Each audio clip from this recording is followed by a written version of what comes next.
नमस्कार दोस्तों, मेरे यूट्यूब चैनल में आप सभी का स्वागत है। तो आज हम जड़त्व आघूर्ण का भौतिक महत्व यानी कि physical significance of moment of inertia इसके बारे में डिस्कस करने वाले हैं।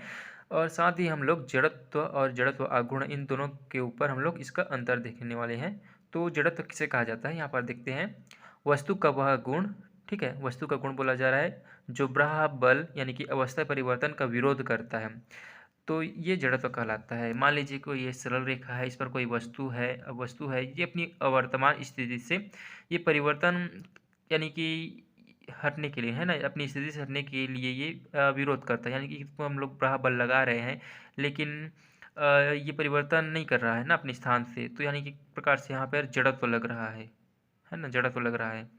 तो इसको जितना ज़्यादा बल लगाएंगे, है ना, तो वो जल्दी से हटेगा यानी कि अपनी वर्तमान स्थिति से। लेकिन यहाँ पर देखना, किसी वस्तु का द्रव्यमान यानी कि इस वस्तु का द्रव्यमान जितना अधिक होता है, उस वस्तु का जो जड़त्व है ना, वो उतना ही अधिक होता है। यानी कि इस पर उतना ही ज़्यादा बाह्य बल लगाने की आवश्यकता होती है। यानी कि ये जो वस्तु का द्रव्यमान है उस पर निर्भर करता है ना। यानी कि जितना ज़्यादा वजन रहेगा यानी इस वस्तु का, उतना ही ज़्यादा इस पर जड़त्व लगेगा, यानी कि ये अपने स्थान से परिवर्तन होने में। तो यहाँ पर जो यहाँ पर बोला गया है ना, तो इसी को यहाँ पर देखिए, अर्थात उस वस्तु की अवस्था में परिवर्तन लाने के लिए उतने ही अधिक बाह्य बल की आवश्यकता होती है। जैसे कि मैंने बोला था, इसका जो द्रव्यमान जितना ज़्यादा रहेगा, उतना ही अधिक बाह्य बल की आवश्यकता होती है। ठीक इसी प्रकार से जो घूर्णन गति है, ठीक है, घूर्णन गति आप जानते ही हो ना। घूर्णन गति मैंने पिछले वीडियो में बताया था। घूर्णन गति यानी कि अब वो एक अक्ष से, है ना, एक अक्ष से एक जो राउंड राउंड गोल घूमता है, वही है घूर्णन गति। घूर्णन गति ठीक इसी प्रकार से घूर्णन गति में पिंड को घुमाने के लिए, किसी पिंड को घुमाने के लिए या घूमते पिंड का कोणीय वेग में बदलने के लिए कोणीय क्या यानी कि बराबल आघूर्ण आवश्यक होता है। बोला जा रहा है बराबल आघूर्ण आवश्यक होता है। तो जो पिंड का वह गुण जो बराबल आघूर्ण का विरोध करता है ना, बराबल आघूर्ण का विरोध करता है, जड़त्व आघूर्ण कहलाता है।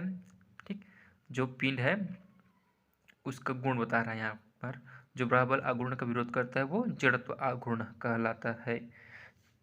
ठीक, और जो पिंड है ना, जो पिंड है, तो पिंड का जो जड़त्व है वो किस पर निर्भर करता है, उसके द्रव्यमान पर निर्भर करता है। पिंड का जड़त्व, ध्यान से सुनिए, पिंड का जड़त्व बोल रहा हूँ ना, पिंड का जड़त्व उसके द्रव्यमान पर निर्भर करता है। लेकिन जो जड़त्व आघूर्ण है, जो जड़त्व आघूर्ण है वो पिंड के द्रव्यमान और उसके अक्ष पर भी निर्भर करता है। ठीक, मैंने फर्स्ट क्या बोला, जो पिंड है, पिंड का जो जड़त्व है उसके द्रव्यमान पर निर्भर करता है, और जड़त्व आघूर्ण जो है वो पिंड के द्रव्यमान और उसके अक्ष पर भी निर्भर करता है। अब यहाँ पर हम लोग इसको समझने के लिए यहाँ पर दो चकती या बोल सकते हो दो पहिया ले लेंगे, है ना। तो यहाँ पर मैं डायग्राम में बना रहा हूँ। ये मान लीजिए ये एक पहिया हो गया और यहाँ पर ये दूसरी पहिया हो गया। ठीक है, जो पहला पहिया है इस पर एक अक्ष इस प्रकार से उतना अच्छा नहीं बन रहा है, यहाँ पर ये वाला,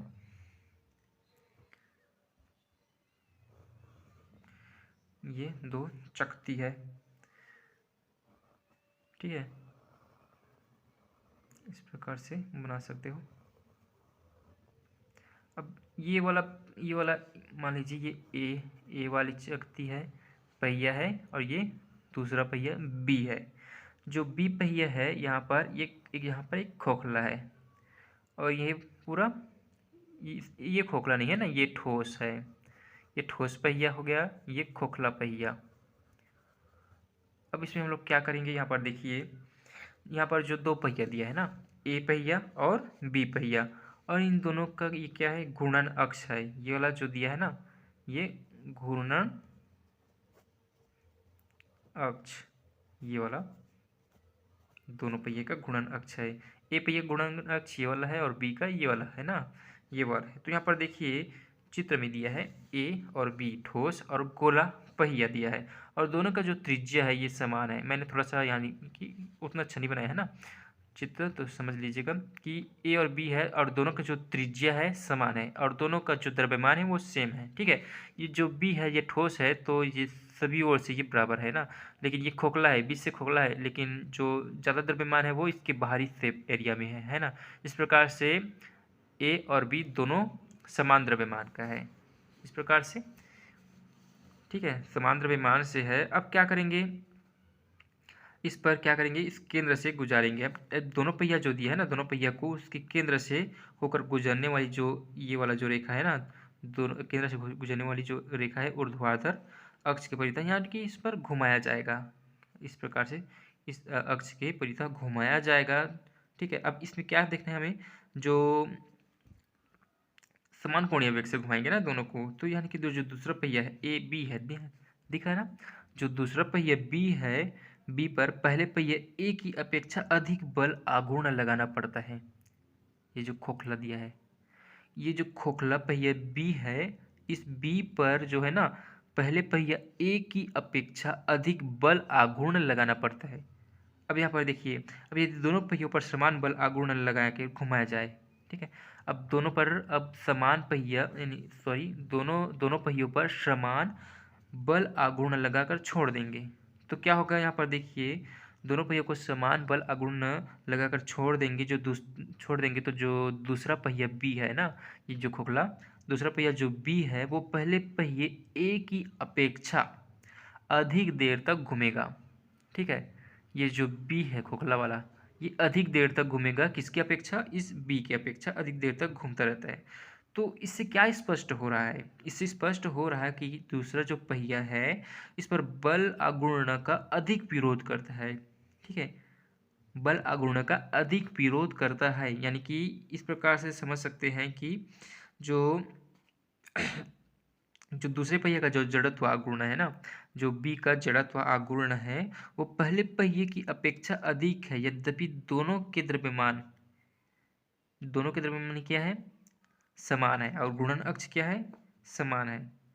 फिर भी से इस खोखले पहिया बी का जो बल आघूर्ण है वो अधिक है, अधिक विरोध कर रहा है।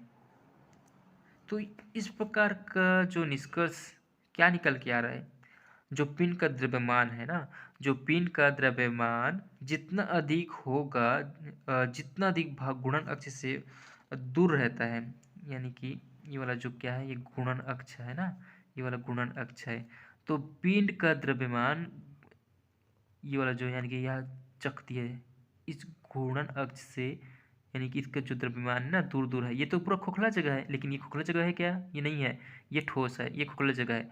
तो इस अक्ष से दूर में है ना, यहाँ पर है दूर दूर में, देखिए देखिए यहाँ पर द्रव्यमान है। तो अक्ष से जो पिंड का द्रव्यमान जितना अधिक दूरी पर रहता है ना, जितना अधिक दूरी पर रहता है, तो क्या होता है, जो पिंड का द्रव्यमान पिंड का जो जड़त्व आघूर्ण है उतना ही अधिक होता है, यानी कि अक्ष से ज़्यादा दूरी पर रहता है ज़्यादा द्रव्यमान, तो घूर्णन जड़त्व आघूर्ण उतना ही अधिक होता है। तो मैंने अभी समझाने का प्रयास किया है, आई होप कि आप सभी को समझ में आ गया होगा। ठीक है, तो हम नेक्स्ट देखते हैं जड़त्व और जड़त्व आघूर्ण, इन दोनों के ऊपर अंतर। तो यहाँ पर देखिए जड़त्व आघूर्ण तथा जड़त्व के अंतर में अंतर है ना, जड़त्व। तो यहाँ पर देखिए जड़त्व आघूर्ण तथा जड़त्व में अंतर। तो फर्स्ट यहाँ पर जड़त्व और दूसरा हो गया जड़त्व आघूर्ण। तो पहला पॉइंट है कि जो जड़त्व है इसका जो रैखिक महत्व, जो इसका महत्व है ना रैखिक गति में होता है। ठीक है, जड़त्व का रैखिक गति में होता है, और जड़त्व आघूर्ण है इसका महत्व जो है घूर्णी गति में होता है। रैखिक गति घूर्णी गति आप सभी को पता होगा। तो जो जड़त्व है, जड़त्व दूसरा पॉइंट है, जड़त्व किसी वस्तु का वह गुण है जो रैखिक गति में वस्तु की अवस्था परिवर्तन का विरोध करता है।